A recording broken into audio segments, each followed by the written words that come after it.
বাংলা বাঙালি বাংলার সংস্কৃতি কবিগুরুকে বাদ দেওয়া হয় না।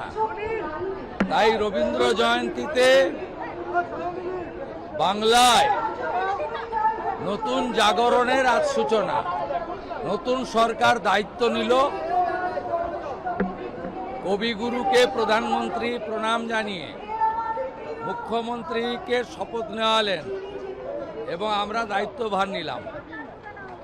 বাংলা বাঙালির সংস্কৃতি কবিগুরুর চেতনাতে, কবিগুরুর ভাবনাতে হবে, তার আজকে শুভ সূচনা।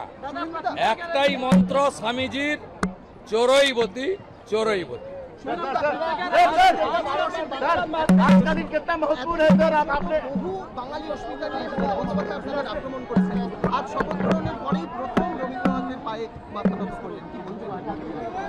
আরে ধুতি পাঞ্জাবিতে থাকা ডক্টর শ্যামাপ্রসাদ মুখার্জির তৈরি করা আদর্শের ভিত্তিতে যে রাজনৈতিক দল, তাকে কারোর কাছ থেকে সার্টিফিকেট নিতে হবে না। আমি একটি বিতর্কিত কথা বলবো না, আমি মুখ্যমন্ত্রী, আমি এখন সকলের।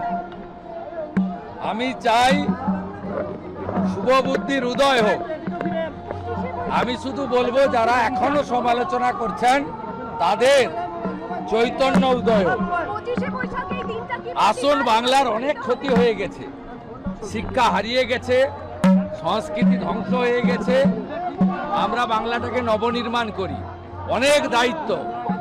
এখন এইসব রাজনৈতিক কচকচানি, একে অপরের সমালোচনার সময় নয়। যারা করতে চাইছে করুন, আমরা শুধু এগিয়ে যাব। আমরা করব জয়। আমি বিবেকানন্দের ভাষায় চোরইবতী চোরইবতী।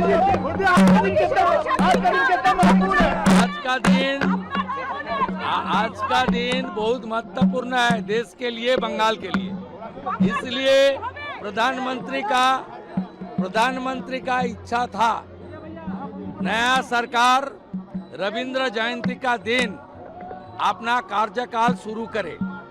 इसलिए हम लोग प्रधानमंत्री जी का नेतृत्व में कवि गुरु को प्रणाम करते हुए आज संविधान को मानते हुए ओथ टेकिंग किया, शपथ लिया है।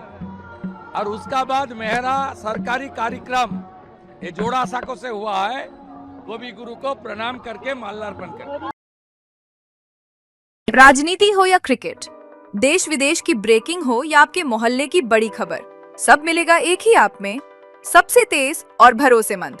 अभी डाउनलोड करें दैनिक भास्कर डिजिटल।